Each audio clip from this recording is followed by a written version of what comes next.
Counsel. Good morning, Your Honor. May it please the Court, my name is Jason Silver. I'm here in this courtroom with my client, Ryan Patterson, to my left, the appellant in this case. This is an appeal for tax evasion, but this is not a tax case. The central issue in this case is a Sixth Amendment confrontation case. The bank deposit analysis, also we refer today as the BDA, is what we could not confront in this case.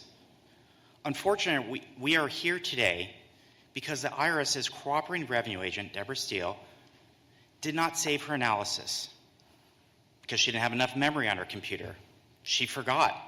She gave... Counsel, normally in these cases where there's not confrontation, it's because you have something else that's relied upon by the witness, like a lab test or something else.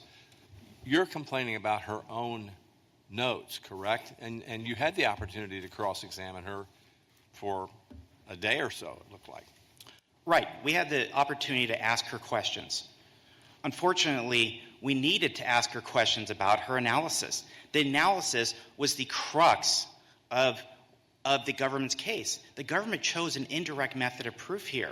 That is a bank deposit analysis. And she testified on how she did this bank deposit analysis. She took 14,000 pages, she loaded them up into the government's proprietary software, and then based upon her experience, she started taking items away from there. Okay? That's what she testified about. Then she wrote the information down in some sticky notes, which we don't even have her sticky notes. We don't have those to cross-examine. And when we start examining her, cross-examining her on these issues, she admits that she messed up. She didn't save her analysis. And because she didn't save her analysis, we weren't given the opportunity to be able to look at, for example, here's a deposit on January 15th of 2015, and this is from ABC Company, and ask her why this was not. What supporting materials for this were put into the record? Was the omnibus Excel or spreadsheet put into the record, but just not the sorting of it, or not neither of those? Great question, Your Honor. Nothing was put into it. The government, typically in these types of cases, and I've seen hundreds of these cases in my career, the government would have an Excel spreadsheet. And that Excel spreadsheet would have in there all the inputs for deposits. And it would show all the deposits, as she testified. It would include all the deposits. And then it would start deducting things. For example, transfers, if there was a tax refund, things like that. And we were not afforded the opportunity to go through that spreadsheet with her and go item by item on whether or not an item was includable in taxable gross receipts or excluded, and the reasons for that. Now, when we did talk with her about a couple different checks, for example, service experts, the government put some selective checks in. See, we talked to her about service experts, and she indicated that she included this in her analysis. We didn't have the spreadsheet, the big, huge omnibus spreadsheet to go through, but we questioned her about it, and she said, yep, I included that in my analysis. And then we went through the tax returns with her, which she said she looked at, and we showed Service Experts was actually an entity that Mr. Patterson was a partner in, and she acknowledged that it could have been a reimbursement or another non-taxable. She also had some other checks that she plucked from there, some checks from some third parties. And these third parties, she never interviewed these third parties. She never read any memorandums of these third parties. And she said, yep, I included all these third parties into my analysis. But we don't know if she included in her analysis or not because we don't have the analysis. We don't have the spreadsheet. This is something that is not only required, it is needed for us to be able to cross-examine her on these issues. And if this was even at a civil level, this would have not even got past a civil court, and in this case, a U.S. tax court. It would have demanded an analysis. And then what would we have behind that? We would have the bank records, 14,000 pages of bank records. And the government, after the court initially denied putting those bank records in, the court later changed its mind. But the court acknowledged, the court stated, when it went over this, it said to say that the jury is somehow going to be moved in any way because they have got all those bank records in front of them and they can go through them and try to replicate that formula. I don't think that makes sense. That's what the court said initially when it didn't let the bank records in. And then the court went on to say, after it did let the bank records in, the trouble that the court had, and that the jury may have, is that due to the testimony of Ms. Steele, there was a lack of tying up how we get from those records at the base, the bank individual transaction records, to her ultimate conclusion, because the work isn't shown. We don't have the work to look at. That's the crux of this case. And subsequent to all our briefings in this case, Your Honor, Smith v. Arizona came out. In that case, the court, that came out on 6/21/2024, the U.S. Supreme Court, indicated the maker of the statements in Smith wasn't in the courtroom, and Smith couldn't ask her any questions.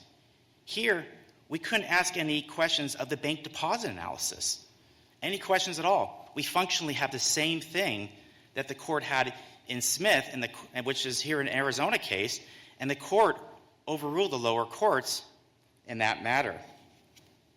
To make it worse, the court, the Internal Revenue Service cooperating revenue agent didn't even follow her own manual.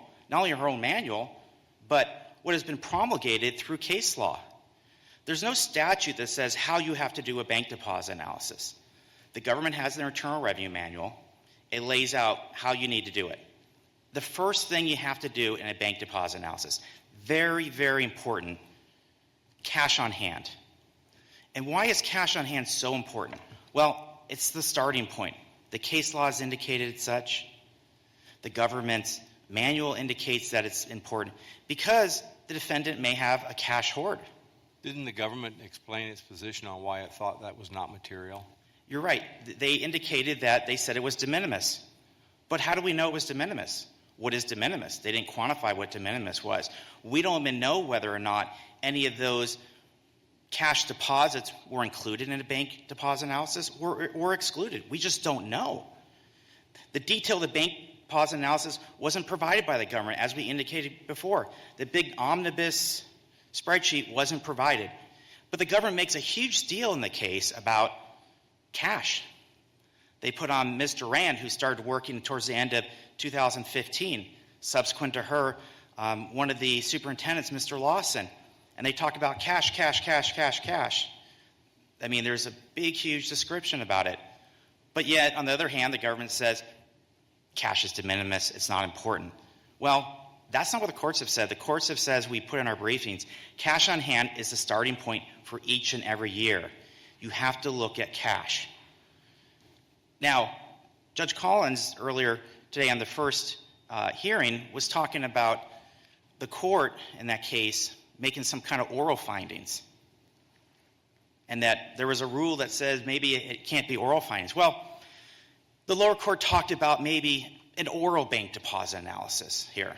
Well, I've gone through high and low, civil and criminal cases. I've not found a single case that says you can have an oral bank deposit analysis. But let's just say there is such a thing.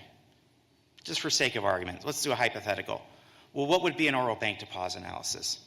That would be Ms. Steele going through line by line by line in an omnibus spreadsheet, as the court indicated, and indicating what was included in taxable gross receipts, what was excluded in taxable gross receipts.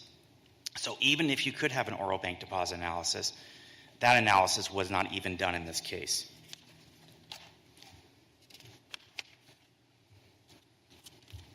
We also have some exhibits here. We have some exhibits 395 and 397. These were a couple exhibits that were initially entered into evidence, later withdrawn by the court correctly, but we objected to these exhibits being entered. And the reason we objected to these exhibits being entered is the case law provides that these records cannot be used as demonstrative exhibits at a closing argument unless you have the underlying documents that substantiate these charts. And what did the government do? They took the charts and they put them up in front of the jury, and they told the jury, because they knew they couldn't go back into the jury room with them, these are important. Write these numbers down. And if you need to be able to confirm them, take these numbers and look at these 14,000 pages of bank records, which we had in front of the jury. And this will prove that there's unreported income. A daunting task, even for Ms. Steele, who's a seasoned revenue agent, to do that in the approximately 4 hours that the jury deliberated, something that the jury could not do.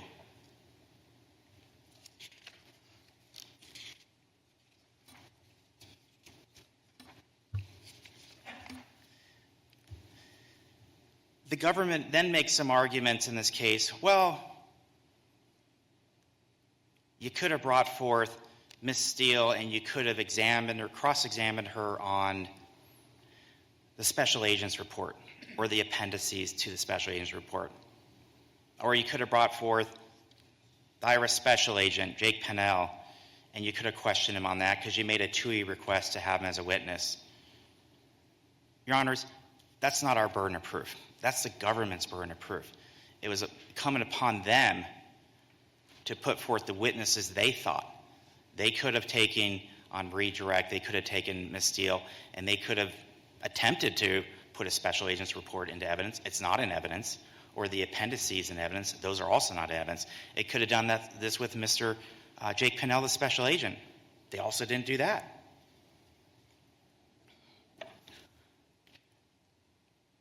We then get our verdict. And after the verdict, after several hearings on sentencing, the judge does something very unusual. After he sentenced Mr. Patterson to 20 months, he asked for an oral motion at that time. And he asked whether or not we think Mr. Patterson should be released pending appeal. Sides made their arguments.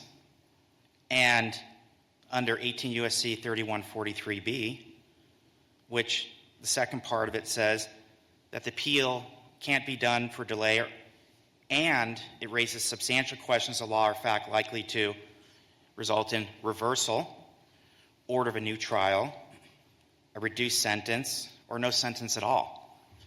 And the court did something that I've never seen, or any of my colleagues ever seen. The court granted our motion and allowed Mr. Patterson to be released pending his appeal. We asked this court to grant our Rule 29C motion that we filed in this case because the government did not prove an additional tax due and owing. They picked their method of proof here. We didn't pick it. They picked it. They went after him for evasion. And one of the key elements of evasion is an additional tax due and owing. They didn't have his books and records, so they had to take the bank records. And we don't have the omnibus spreadsheets for the analysis. And because we don't have that, any documents that they have would be hearsay as it relates to that. Ms. Steele should have been, her testimony should have all been stricken. And the court should have granted our Rule 29C motion and should have acquitted Mr. Patterson. I'll reserve the rest of my time for rebuttal. Thank you, counsel. Thank you, Your Honor. We'll hear from the government.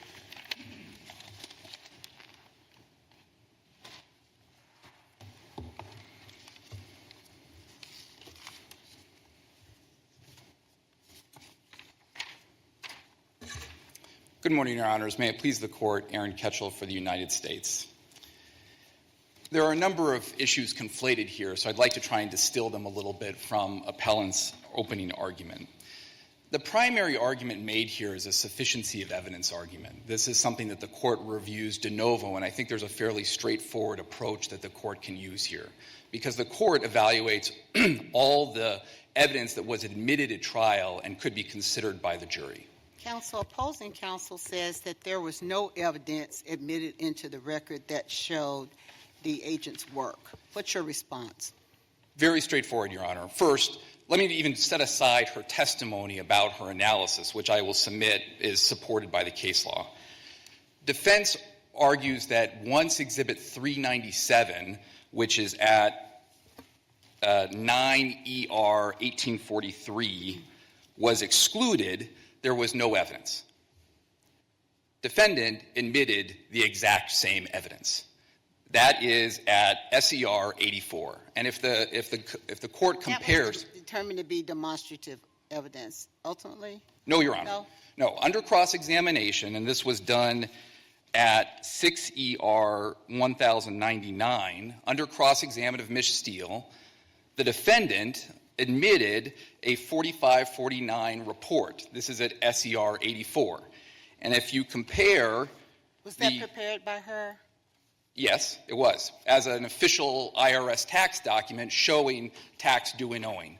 And in this document, it shows the tax due and owing, the additional tax due and owing, or the unreported income. But his objection is that how she arrived at that amount, no evidence was presented showing how she arrived at that number. So what's your response to that? Okay.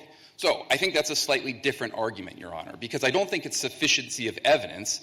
The sufficiency of evidence, he admitted a document that showed the tax due and owing. I'm asking you to answer a specific question, a specific statement that he made. His statement was that there was no evidence put into the record that would show how she arrived at her conclusion. Yes, Your Honor. What's your response to that? It was her hours of testimony describing on how she arrived at her conclusion. The problem is we have a mass of raw data, I mean, because, the records are introduced, and then she sorts them, one pile, another pile, another pile, another pile, adds them up. But we have no idea how she sorted them. None at all, as I understand it. Is that correct, that there's nothing in the record that shows, like, these entries went into this pile, these went into this, these records went here? We just have the massive raw data and a general description of the methodology and the conclusion, but no work in between. The precise numbers, Your Honor, you're correct. But let me just clarify something, because, Judge Collins, you asked a question about what data was in the record.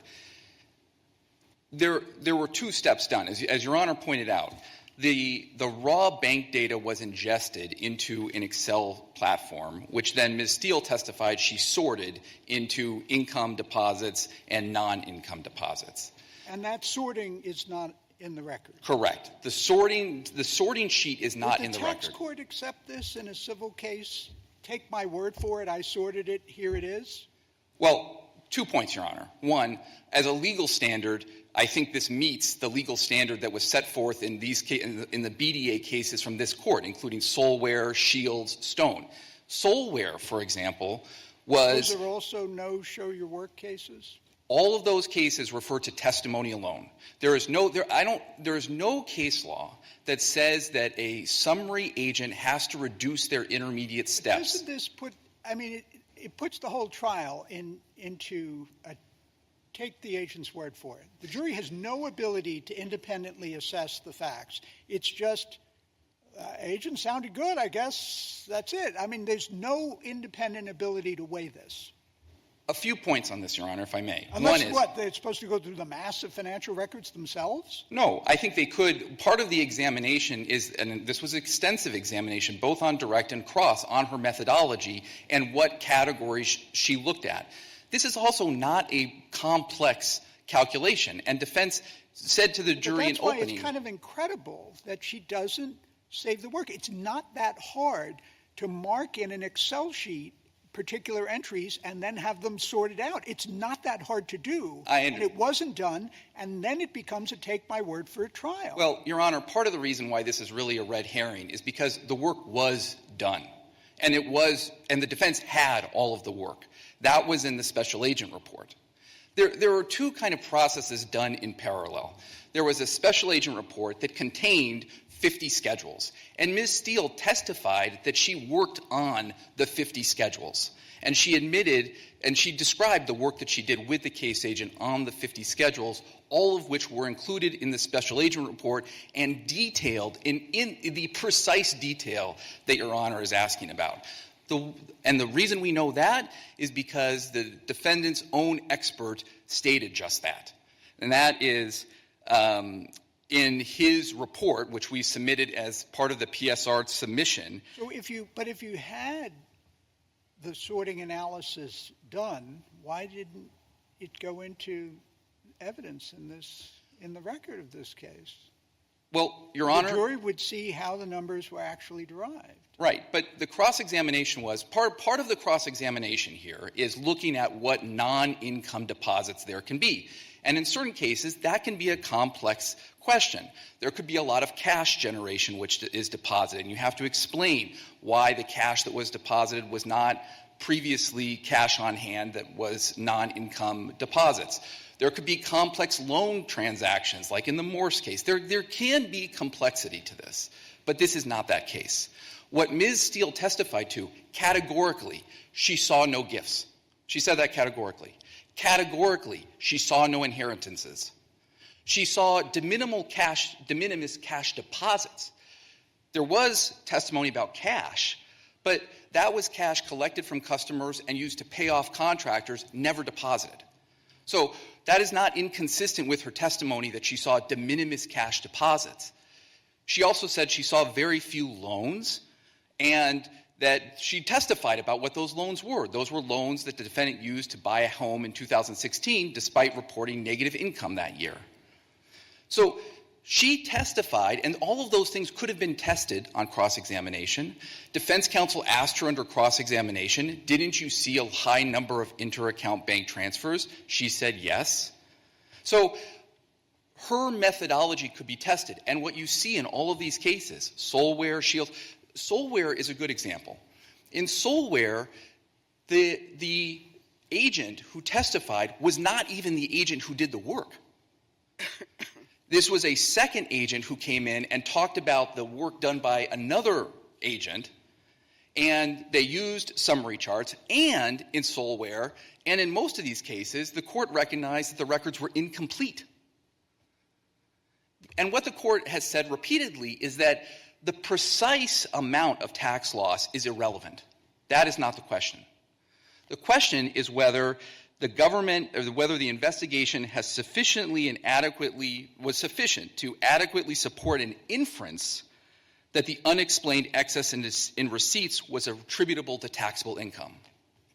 There were no other sources of income here. There was large amounts of unreported receipts, which was conceded by defense counsel in opening, that tax records did not hit the books. This was a case all about unreported expense. That was what the defense was going to be, is that there were unreported expenses that washed out the unreported revenue. And that is why, initially we admitted the summary charts, the 395 and 397, those were admitted without objection, and those had been shared with defense counsel prior to trial, and they were admitted without objection because that really wasn't the crux of the case. They were conceding that there was unreported revenue, is what those charts showed, and what defendant ultimately admitted himself in Exhibit 487 was showing unreported revenue. And what the cases have said is that at the point that the government shows unreported revenue and creates an inference that there was unreported revenue that was not reported on taxes, it then becomes the defendant's burden to speak up and explain the unreported revenue. Defendant discusses it as a burden shifting, but it actually is a foundation of this BDA analysis. And I think the reason for that is because the reason you get to a BDA analysis to begin with is because the taxpayer doesn't have the records that they're required to have. Taxpayers are required to keep their records under law, but when the records are not available to the government, like in this case, there was a suspicious flooding incident that eradicated all of the records, then the government has to do a bank deposit analysis in order to determine whether there was unreported revenue. Well, of course, the government only has limited visibility as to what all of the deposits are. They do their best. They testify about their best efforts to do this, and they are allowed to testify in a summary fashion about what they did. Their methodology can be tested. The fact that she didn't save her work was tested in length on cross-examination. Counsel started here by talking about the Sixth Amendment. And I think, Judge Fitzwater, you put it correctly when under Owens, under the Supreme Court case, the test for the Sixth Amendment is whether there is an unrestricted ability to cross-examine a witness. That's what occurred here.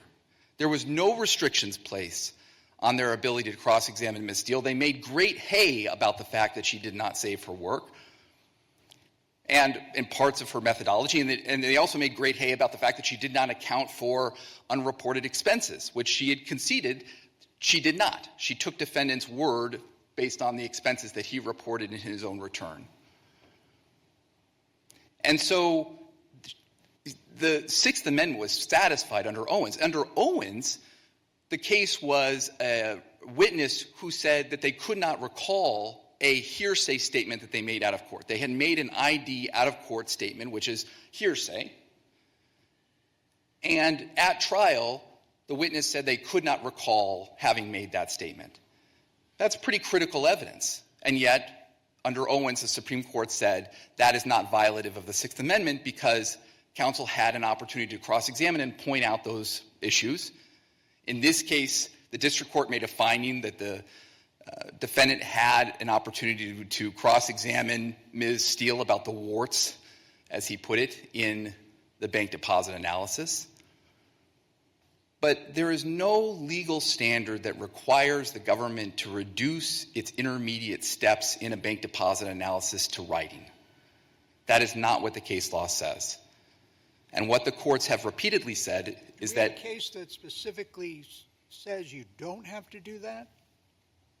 Well, I think it's inherent in these cases. I mean, and Solware— The cases don't seem to address whether or not the intermediate work was shown one way or the other.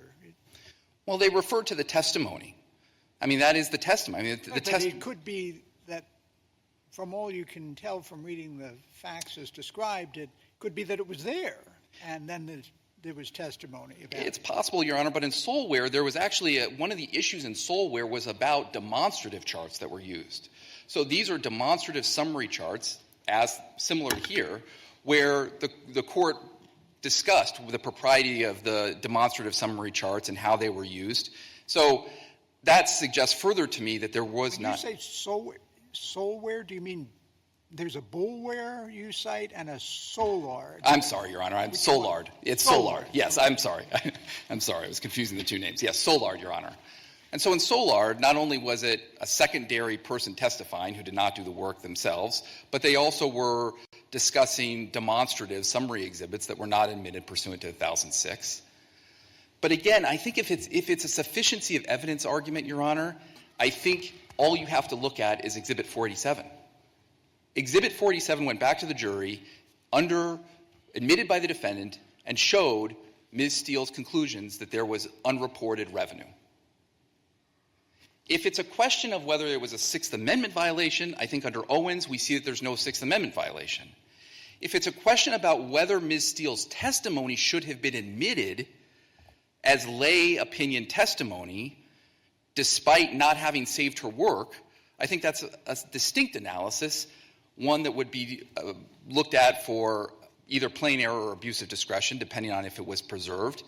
And there, I think there's no question that Ms. Steele was permitted to describe her process, describe what action she took, and all of those were tested.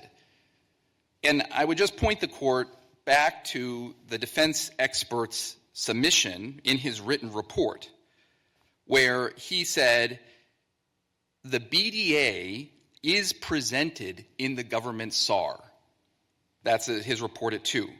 He goes on to say, the BDA includes a detailed description of deposits to the Patterson's companies and Patterson's bank accounts, which concludes with revised taxable revenues for those entities. SAR appendices C1 through C9 segregate the sources of non-taxable deposits by individual bank accounts. Therefore, the BDA permits us to determine net deposits by entity by year. That's at 11. They had it. They had the data.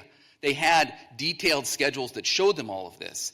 Ms. Steele explained that she did kind of a parallel process where she, in order to create the summary charts, she segregated this data, it seems like she did it again, and created the summary charts on their own, and she did not save that work. Was the process that she's describing the process that was used to generate the SAR attachments, or did she do a second sort of I'm doing my own check, and that's what I'm testifying to. What she testified is that she helped with the SAR documents, so she did collaborate on that, but it also seems like she did an independent second way to do the summary documents, And that's the thing that she testified. That's the process she's testifying. Well, it was both, Your Honor, because they were consistent. And what Mr. White said when we were cross-examining him is that there was no inconsistency between the SAR and her testimony.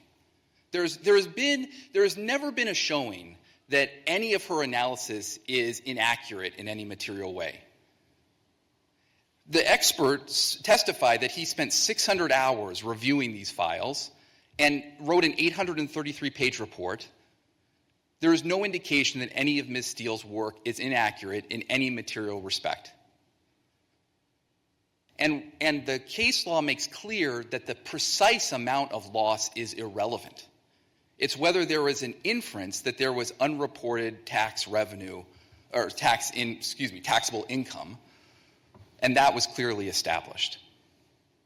Defendant elected to remain silent, and under the case law for the BDA, as the Second Circuit and Slutsky pointed out, once the existence of unreported receipts is established, the defendant remains quiet at his peril. That is what the defendant did here. Unless the court has any further questions, I'm prepared to submit. Thank you, counsel. It appears not. Rebuttal.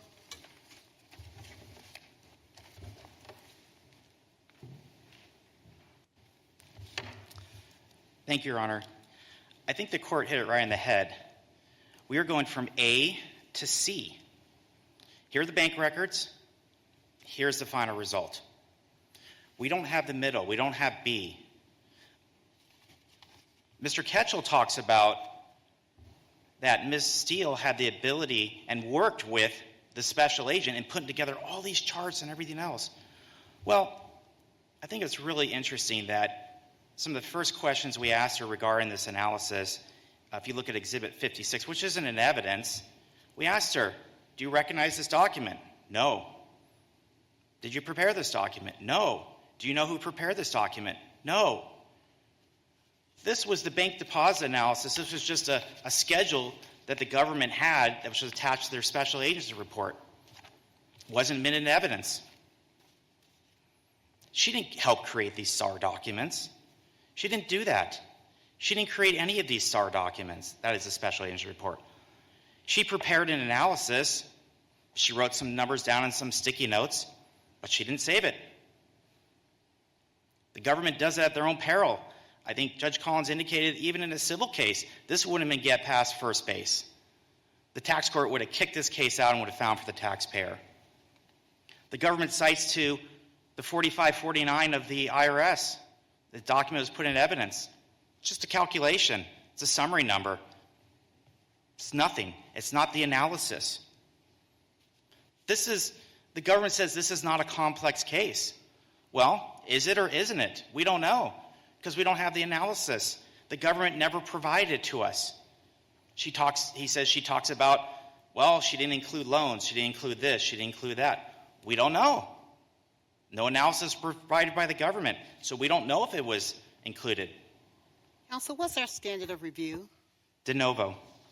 Why is it de novo? Because we're dealing with a Sixth Amendment confrontation clause, dealing with the Constitution, and therefore it's a de novo review. But if you were given the opportunity to cross-examine, how is that a violation of the confrontation clause?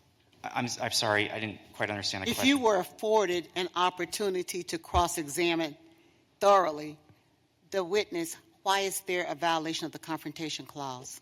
Because we weren't able to cross-examine this omnibus spreadsheet that may have been prepared, may not have been prepared, like Judge Collins. You don't cross-examine a document. Well, we would cross-examine Ms. Steele about her document that she prepared and whether or not a certain deposit was included or not included in taxable gross receipts. We were never afforded that. We needed to ask those questions. Just like when we asked her questions about the service experts checks, she admitted that those could be non-taxable. We should have been afforded that ability to do on every single other deposit. What case do you have that supports the proposition that It's a violation of the confrontation clause if you are not able to cross-examine regarding a work product. What case says that? I don't have anything right at the tip of my tongue right now, but I think we did brief that in our cases. And the government talks about all these cases, and Judge Collins even indicated, well, we talk about all these cases, but all these cases, I think they all have something in common. There was actually an analysis there. Because Go ahead, I'm sorry. We don't know. I mean, it doesn't say whether or not this kind of an actual line-by-line breakdown was present in those cases either, so far as I could tell. You're right, Your Honor. It's not clear, but I think it's such a when I start. I mean, to follow up on Judge Rawlinson's point, it's not a confrontation clause issue because the witness is on the stand. You can ask the witness anything you want. It's really more of a foundation question or something of that nature. Did you move to exclude the testimony for lack of foundation? We moved to exclude it for various reasons, including foundation. Specifically for foundation? I believe we made various foundation objections. Overruled? Yes. They're all throughout the record. That's an abuse of discretion standard of review. Correct? For that, I agree with you. Okay. But what we didn't have here, Your Honor, it's clear. We didn't have the ability to talk to Ms. Steele. She is the one who prepared this analysis. And she was embarrassed that she didn't save her analysis. First it was, I didn't have enough memory. Then is, I forgot. Whichever, it doesn't matter. She was embarrassed that she didn't save her analysis because she knows she's done over 1,000 of these. She's a seasoned IRS revenue agent. And the confrontation portion is we didn't have the ability to go through each and every item. This is an indirect method of proof. The government chose it. We didn't choose it. They chose this indirect method of proof for whatever reason they chose it. That's not really before the court. Counsel, may I ask you this? What's your response to opposing counsel's position that the amount of the tax loss is irrelevant, just the fact that there was tax evasion? If that's established, then the amount is not critical. What's your response to that? Thank you for asking that, Your Honor. Under welcome. 26 U.S.C. 7201, it requires an additional tax due and owing. It doesn't, even $1. Does it require an amount due and owing? It just requires an additional amount. The government didn't even establish one additional amount of additional tax. The testimony wasn't sufficient to show that there were additional taxes due and owing? No, like Your Honor has indicated, just take my word for it. My analysis is right. I took out the things that shouldn't be taxable. All the rest of it that we left in is taxable. Take my word for it. You don't have the ability to cross-examine me on this. They could have taken her word for it, or they could have rejected her testimony, correct? They shouldn't have ever heard it in the first place. Well, but I'm just saying, your argument was take my word for it, and the jury could take her word for it, or they could reject her testimony and acquit. They could have taken her word for it. They could have not taken her word for it. But we were never given... We're left with what the jury actually determined. And the issue is there sufficient evidence to support that verdict? There is not sufficient evidence. The evidence would have been the bank deposit analysis in and of itself, and they don't have that. But is there a case that says the only sufficient evidence is the base documents that go into doing an analysis? The case law discusses that in order to determine additional tax due and owing, you have to come up with some method, whether that be an indirect method of proof, whether that be a bank deposit analysis or a net worth, or a direct method of proof, which could be specific items. They did that. They said they used the bank deposits analysis. Right.